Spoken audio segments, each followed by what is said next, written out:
இதனுடைய மதிப்பு 300 கோடி. இது 99 வருட லீஸுக்கு யாருக்கோ கொடுத்துருந்தாங்களாம். அவங்கள்ட்ட இருந்து சரவணபவன் எடுத்து நடத்தி கொண்டிருந்தார்கள். 99 வருஷம் முடிஞ்சது, காலி பண்ணுங்கன்னு சொன்னாங்க. அவங்க கேஸ் போட்டாங்க, கோர்ட்டு முடியாதுன்னு சொன்னதுனால எடுத்தோன்றாங்க. சரவணபவனை நோக்கி ஒரு குறிவைப்பதாக ஒரு பார்வையும் இருக்கிறது. ஏன்னா இப்போ அந்த நிறுவனம் கொஞ்சம் தள்ளாடிக்கிட்டு இருக்கு. ஏற்கனவே உங்களுக்கு சங்கீதா இதெல்லாம் வளர்ந்துருக்கு. ஸோ சரவணபவனை முதல் குடும்பம் எடுக்க வேண்டும். ஆனால் தெளிவாக இது அரசுக்கு சொந்தமான இடம்னு சொல்லியிருக்கு. திரு அரப்போர் ஜெயராமன் பப்ளிக்கில் கொடுத்துருக்கிற அத்தனை டாக்குமெண்ட்டும் தெளிவாக அந்த இடம் அரசுக்கு சொந்தமானதுன்னு காட்டுது.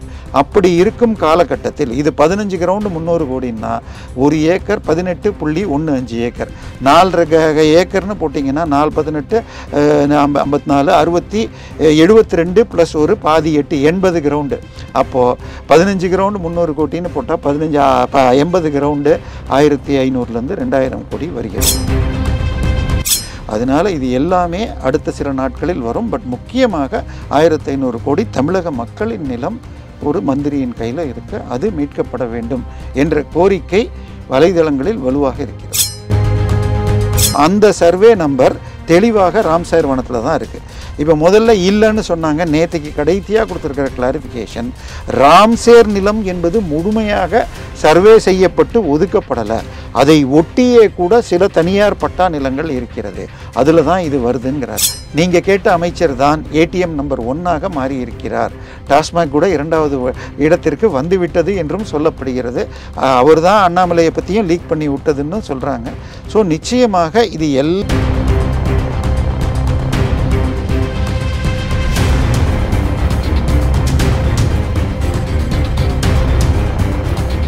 ரியல் ஒன் நண்பர்களுக்கு வணக்கம். அரசியல் விமர்சகர் தேவப்பிரியாவின் புதிய தொடர் அரசியல் அதிர்வு. வணக்கம் சார். வணக்கம். ஆலந்தூர் கிராமம் என்பது கிட்டத்தட்ட கிண்டி அந்த எம்கேஎன் ரோட்லேருந்து அந்த பக்கம் பட் ரோடு போகும், இந்த பக்கம் மீனம்பாக்கம் வரைக்கும் போகுது.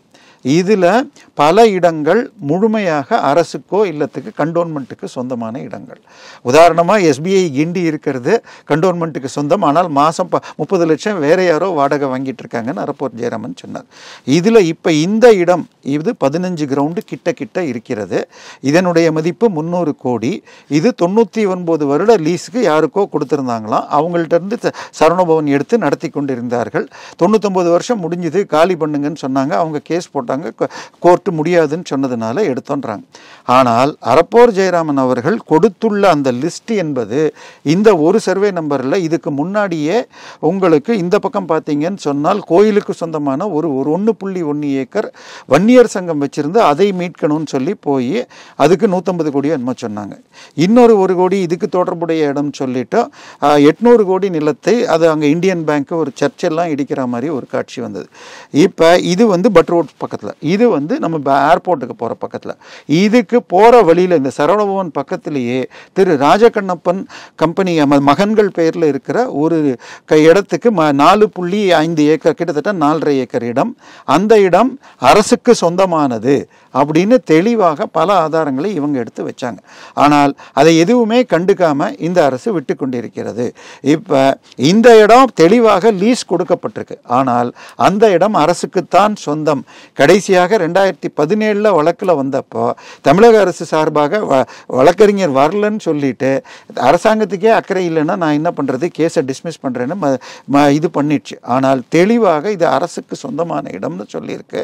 திரு அரப்போர் ஜெயராமன் பப்ளிக்கில் கொடுத்துருக்கிற அத்தனை டாக்குமெண்ட்டும் தெளிவாக அந்த இடம் அரசுக்கு சொந்தமானதுன்னு காட்டுது.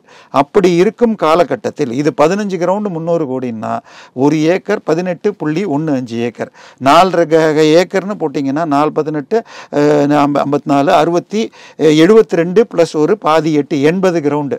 அப்போது 15 கிரவுண்டு 300 கோடின்னு போட்டால் 80 கிரவுண்டு 1500லேருந்து 2000 கோடி வருகிறது. ஸோ அந்த நிலத்தை மீட்க வேண்டும்னு சொல்லி அரப்போர் மற்றும் பலரும் கேட்டிருக்காங்க. ஸோ இது எல்லாமே அவர்களை நோக்கி தாக்கும். அது கண்டிப்பாக அந்த இடத்தின் பற்றிய டாக்குமெண்ட் அத்தனையும். ஏன்னா அரப்போர் ஜெயராமன் எப்பயுமே என்ன பண்ணுவார்னா, நான் வந்து ஆன்லைனில் ஃப்ரீயாக கிடைக்கிற ஈசி தான் போடுவேன். 1975 யார் வாங்கினாலும் விற்றாலும் அந்த ஈசியில் காட்டும். அவர் என்ன பண்ணுவார்னா 1911 அரசாங்க பட்டா ரெக்கார்டு ரெஜிஸ்டர் எடுத்து அது யார் பேரில் இருந்தது, அதன் பிறகு எப்படி மாறினது, இது எல்லாத்தையும் எடுத்து திருப்ப அரப்போர் ஜெயராமன் பார்த்ததில் மிக தெளிவாக அது இப்போ கண்டோன்மெண்ட் நிலமாக தமிழக அரசுக்கு சொந்தம்னு சொல்லிட்டார். ஸோ இப்போ அந்த 1500 கோடி மதிப்புள்ள நிலத்தை இவர்கள் மீட்க வேண்டும் என்ற கோரிக்கை மிக தெளிவாக. அப்படி மீட்கிறதுன்னு வச்சுக்கோங்க, அரசாங்க நிலத்தை வச்சிருக்கிறவர் ஒரு அமைச்சராக சட்டவிரோதமாக தொடர்வதும் என்பதும் பிரச்சனையாகும். இது நிச்சயமாக பெரிய விஷயமாக எழும்பும். இதன் பின்னணியில் யாரோ முக்கியமாக சம்மந்தப்பட்டிருக்காங்களா சார் இந்த விவகாரத்தில்? இல்லை, சரவணபவனை நோக்கி ஒரு குறிவைப்பதாக ஒரு பார்வையும் இருக்கிறது. ஏன்னா இப்போ அந்த நிறுவனம் கொஞ்சம் தள்ளாடிக்கிட்டு இருக்கு. ஏற்கனவே உங்களுக்கு சங்கீதா இதெல்லாம் வளர்ந்துருக்கு. ஸோ சரவணபவனை முதல் குடும்பம் எடுக்க வேண்டும் என்ற நோக்கமும் இருக்கிறதா? ஏன்னா சன் டிவி எடுத்ததுன்னு முன்னாடி ஒரு ரூமர் இருந்தது, இல்லை என்று அப்படி சொல்லிட்டாங்க. இது அதை நோக்கியும் ஒரு கல் எறியப்படுகிறதான்னு பார்க்கப்படுகிறது. அதனால் இது எல்லாமே அடுத்த சில நாட்களில் வரும். பட் முக்கியமாக 1500 கோடி தமிழக மக்களின் நிலம் ஒரு மந்திரியின் கையில் இருக்கு, அது மீட்கப்பட வேண்டும் என்ற கோரிக்கை வலைதளங்களில் வலுவாக இருக்கிறது. இதை தொடர்ந்து பார்த்தீங்கன்னா பள்ளிக்கரணையில் வந்து பார்த்தீங்கன்னா சதுப்பு நிலம் 2000 கோடிக்கு வந்து பார்த்தீங்கன்னா ப்ராஜெக்ட் ஒன்று கொடுத்துருக்காங்க, அதுவும் பிரிகேட்ஸ் என்ற கம்பெனிக்கு. இதன் பின்னணி என்ன சார்? இல்லை, அதாவது சதுப்பு நிலம்னா என்னன்னா, அந்த மண் வந்து மண்ணை மழை பெஞ்சா அப்சர்வ் பண்ணிக்கும். ஸோ இன்னைக்கு மடிப்பாக்கம், வேளச்சேரி இங்கெல்லாம் மக்கள் ஜாஸ்தி ஆகிட்டாங்க. ஏற்கனவே அவர்கள் பயன்படுத்தும் ட்ரைனேஜ் போயிட்டுருக்கு. ஸோ அது ஒரு லெவலில் தான் இருக்குது. கிரவுண்ட் வாட்டரே சாதாரணமாக 15-20 அடியில் வந்துடும். இப்போ போர் போடுறதுனால கொஞ்சம் கீழே போகும். ஆனால் மழை ஜாஸ்தி வந்துடுச்சுன்னா அதை இழுக்கக்கூடியது இந்த சதுப்பு நிலங்கள். அதில் மரம் வளர்த்து காடாக நீங்கள் மாற்றினீங்கன்னால் மத்திய அரசே பணம் கொடுக்கும். இதில் ஈரானில் ஒரு பன்னாட்டு இது மாநாட்டில் ராம்சேர் என்ற இடத்தில் நடந்ததுனால இதற்கு பேர் ராம்சேர் வனங்கள்னு பேர். அந்த திட்டத்திற்கு முழு பணத்தையும் மத்திய அரசே கொடுக்கும். இது மாதிரி கிட்டத்தட்ட 19 இடங்களை தமிழக அரசு இந்தியாவிலேயே அதிகமாக பல இடங்களை ராம்சேர் வனங்கள்னு மாற்றிருக்காங்க. ஆனால் என்ன பண்ணுறாங்கன்னா, அறிவிப்பு மாத்திரம் செஞ்சுட்டு அது பக்கத்தில் ஒட்டி இருக்கிற நிலத்தில் ப்ராஜெக்டுகள் கொடுத்தால் மிகப்பெரிய அளவில், அதுக்கு முன்னாடி அந்த லேண்டை அவ்வளோ ஈஸியாக யாரும் விற்று வாங்க மாட்டாங்க. ஸோ லிட்டிகேஷன் வரும். ஆனால் அரசியல் தொடர்புடைய கம்பெனிகள் இதை வாங்கி லஞ்சம் கொடுத்தா ப்ராஜெக்டை கிளியரன்ஸ் கிடச்சிரும்னு சொல்லி வாங்கி வச்சுக்கிட்டு கிளியரன்ஸ் கொடுக்குறாங்க. அப்படி நிலந்து தான் 15 ஏக்கர் வாங்கிட்டு அதில் 1250 வீடுகள், ஒரு வீடு 1,10,00,000 1.25 கோடிக்குன்னு போட்டால் 2000 கோடிக்கு பிரிகேட் டவர்ஸ் என்ற அந்த குரூப்பு பண்ணுது. அந்த பிரிகேட் டவர்ஸ் பெங்களூரில் மிகப்பெரிய குரூப்பு, ஒரு பெரிய மால் வச்சுருக்காங்க. இங்கேயும் சொல்லணும்னா சென்னையில் ஆனந்த விகடனுக்கு எதிர்த்தாப்பில் அந்த டிவிஎஸ் இடத்தை வாங்கி அங்கே பிரிகேடு தான் நடத்துகிறது. அதே மாதிரி இங்கே பார்த்தீங்க நந்தனத்தில் ஒரு மிகப்பெரிய டவர் கட்டியிருக்காங்க. ஸோ பெரிய நிறுவனம். அந்த நிறுவனத்துக்கு இதே மாதிரி எஸ்ஆர்பி டூல்ஸ்ன்னு சொல்கிற அந்த இடத்த வாங்கிட்டு ஹாலிடே இன் நடத்துறது தான் அவங்க டெவலப் பண்ணது தான். அதுக்கு பின்னாடி தான் என் வீடும் இருக்குது. சரியா? அந்த குரூப்பை 15 ஏக்கர் நிலம், இது பட்டா நிலம், அதனால நாங்கள் அப்ரூவ் பண்ணோன்றாங்க. நம்ம அரப்போர் ஜெயராமன் தான் முழுமையான டாக்குமெண்ட் எடுத்துட்டார். ஸோ அந்த சர்வே நம்பர் தெளிவாக ராம்சேர் வனத்தில் தான் இருக்குது. இப்போ முதல்ல இல்லைன்னு சொன்னாங்க, நேற்றுக்கு கடைசியாக கொடுத்துருக்கிற கிளாரிஃபிகேஷன், ராம்சேர் நிலம் என்பது முழுமையாக சர்வே செய்யப்பட்டு ஒதுக்கப்படலை. அதை ஒட்டியே கூட சில தனியார் பட்டா நிலங்கள் இருக்கிறது, அதில் தான் இது வருதுங்கிறார். ஆனால் அவர் வச்சிருக்கிற 1911 மேப்பில் இருந்து பார்த்தால் தெளிவாக இது அந்த வனத்துக்குள்ளே தான் வருது. அடுத்தது கிட்டத்தட்ட ராம்சேர் நிலம் அல்லது சதுப்பு நிலம்னு சொன்னீங்கன்னால் அது கோஸ்டல் ரெகுலேட்டரி ஜோன் CRZன்னு வரும். இப்போ ஈசிஆரில் போனீங்கன்னு வச்சுக்கோங்க, ஈசிஆரில் கட்டினீங்கன்னா இப்போ இந்த இடத்துல நம்ம இருக்கிற இந்த ரோடு நம்மளது 20 அடி 22 அடி ரோடு. இதில் G+2 தான் கட்ட முடியும். நீங்கள் எவ்வளோ கிரவுண்ட் இருந்தாலும் G+2க்கு மேலே தரமாட்டாங்க. இந்த ரோடுடைய விட்டு 33 அடிக்கு மேலே இருந்தால் இதே இடத்துல நீங்கள் G+5 தருவாங்க. இப்போ இதே ரோடு 60 அடிக்கு மேலே போச்சுன்னால் மல்டி ஸ்டோரி பில்டிங்னு எத்தனை வேணால் கட்ட விடுவாங்க.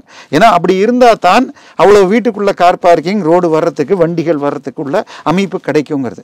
இந்த மாதிரி சதுப்பு நிலம் மற்றும் கோஸ்டல் ரெகுலேட்டரியில் வந்தால் நீங்கள் மல்டி ஸ்டோரி கட்டணுன்னா கீழே ஃபவுண்டேஷன், பைல் ஃபவுண்டேஷன் இந்த மாதிரி போடணும்.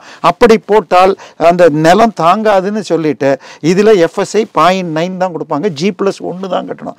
ஆனால் இப்போ கொடுத்துருக்கிற நிலம் எல்லாம் G+15ங்கிறாங்க. ஸோ இது எல்லாமே முழுமையாக எல்லா விதிகளையும் மீறுகிறது. இதில் என்னன்னா முதல்ல வனத்துறை வந்து இதில் வரலன்னு கொடுக்குறாங்க. அவங்க ஓகே கொடுத்த 2 நாட்களில் CMDA அப்ரூவல் கொடுக்கறது. திருப்பி இன்னொரு துறை இல்லை இதை ஒட்டித்தான் இருக்குது ஆனால் வனத்தில் இருக்குன்னு கொடுத்துருக்காங்க. ஸோ 3-4 அமைச்சர்கள் இதில் வருது. இதை தாண்டி இன்னொன்று என்னன்னு சொன்னால் நம்ம 10 போன வாரம் ஜூனியர் விகடன் என்ன பண்ணாங்க, 10.3 லட்சம் கோடிகள் முதலீடு வந்திருக்குன்னு சொல்லியிருக்கிற கணக்கில் இந்த ப்ராஜெக்டையும் 2000 கோடின்னு காட்டியிருக்காங்க. சார் இந்த ப்ராஜெக்ட் இப்போ இந்த நம்ம தெருவுலையே ஏதோ ஒரு வீட்டை இடிச்சிட்டு கட்டினா அதெல்லாம் முதலீடுன்னு சேர்ப்பீங்களா? ஆனால் இதை சேர்த்துருக்காங்க. ஸோ இது முதலீட்லேயும் சேர்த்துருக்காங்க. சட்டவிரோதம் நிதி அமைச்சர், இது தொழில்துறை அமைச்சர், காடுகள் துறை அமைச்சர் மற்றும் CMDA அமைச்சர்னு 4 துறைகள் வருகிறது. ஸோ இந்த 4 பேர் மேலேயும் இன்னைக்கு இந்த வார ஜூனியர் விகடன் இதை முழுமையாக எடுத்து போட்டிருக்கு. ஸோ இது நிச்சயமாக இன்று வரை உள்ள ஆதாரங்கள் தெளிவாக இது ராம்சேர் வனத்தில் தான் வருதுன்றது. இல்லை சார், இப்போ நீங்கள் சொல்லும்போது தான் ஒரு கேள்வி எழும்புது. என்னன்னா G2க்கும் ராம்சேருக்கும் எதனா ஒரு தொடர்பு இருக்கா? இல்லை G2க்கு ராம்சேர் என்பது மிக தனியான விஷயம். அது காடு அப்படின்னு சொல்லிட்டு அந்த காட்டில் மரங்கள் வளர்த்து காடுகளை மெயின்டைன் பண்ணுறதுக்கு ராம்சேர் என்பதற்குரிய பேலன்ஸ் மெயின்டைன் பண்ணிட்டீங்கன்னா மத்திய அரசு பணம் தரும். ஆனால் இவங்க சர்வே பண்ணலன்னு சொல்லிட்டு மத்திய அரசுலேருந்து வாங்கவும் இல்லை. இப்போ இவங்க போடாத PM-ஸ்ரீ திட்ட நிதியே கேட்டுட்ருக்காங்க. இவங்க PM-ஸ்ரீ ராம்சேர்னு அறிவிக்கப்பட்ட நிதியை வசூல் பண்ணாமல் இருக்காங்க. சார் பல இடங்களில் G2 மற்றும் நீங்கள் இது காசா கிராண்டே, இது அதுக்கு பேர் அப்பாசாமி, அதுக்கப்புறம் இன்னொன்று பாஷ்யம், இவர்கள் கட்டுகிறார்கள். ஆனால் இதெல்லாம் நம்ம ஊர் நிறுவனங்கள். இந்த பிரிகேட் என்பது மிகப்பெரிய பெங்களூர் நிறுவனம். இந்த யஷ்வந்த்பூர் பஸ் ஸ்டாண்டு கிட்ட பிரிகேட் மால் என்றே ஒன்று மிகப்பெரிய மால் கட்டியிருக்காங்க. இங்கேயும் இப்போ நிறைய ப்ராஜெக்ட் பண்ணியிருக்காங்க. இவ்வளோ ப்ராஜெக்ட்கள் போயிட்டு இருக்கு சார். பத்திரப்பதிவுத்துறை அமைச்சர் மூர்த்தி கண்ணுக்கு எதிர்க்க தான் இதெல்லாம் நடக்குதா? நிச்சயமாக அவருக்கும் தெரியும், அவருக்கும் கூட. சார் இங்கே பொறுத்த வரைக்கும் தமிழகத்தில் இன்றைய நிலையில் நீங்கள் கேட்ட அமைச்சர் தான் ATM நம்பர் 1ஆக மாறி இருக்கிறார். டாஸ்மாக் கூட 2வது இடத்திற்கு வந்துவிட்டது என்றும் சொல்லப்படுகிறது. அவர் தான் அண்ணாமலையை பற்றியும் லீக் பண்ணி விட்டதுன்னு சொல்கிறாங்க. ஸோ நிச்சயமாக இது எல்லாமே வெளியில் வரணும். இன்னும் ஜாஸ்தி ரிஜிஸ்டர் ஆகலை. ஏன்னா இப்போ தான் ஆரம்ப கட்ட நிலையில் அது லேண்டை எப்பயோ வாங்கியிருப்பாங்க பல வருடங்களுக்கு முன்னாடி. இப்போ அப்ரூவல் ஆகி கட்ட ஆரம்பித்தது பேர். ஸோ இன்றைய நிலையில் இன்னும் அந்த துறைக்கு போகலை. இந்த 4 அமைச்சர்கள் இதில் பதில் வருவாங்க. நிச்சயமாக இந்த விஷயத்தை நோக்கி நேற்றைய தினம் எனக்கு தெரிஞ்சு அதிமுகவின் லீகல் விங்கு நாங்கள் CBI விசாரணை தேவைன்னு கோரிக்கை வைக்கிறோம் என்று வழக்கு போட போகிறோம் அப்படின்னு சொல்லியிருக்காங்க. நிச்சயமாக திமுகவை சுற்றி இன்று கழுத்தை சுற்றி இன்று நெருக்குதல் வந்திருக்கிறது. இவற்றிற்கெல்லாம் அவர்கள் பதில் சொல்ல வேண்டும். எங்களோடு இணைந்து பல்வேறு எக்ஸ்க்ளூசிவான தகவலை பகிர்ந்ததற்கு மிக்க நன்றி சார்.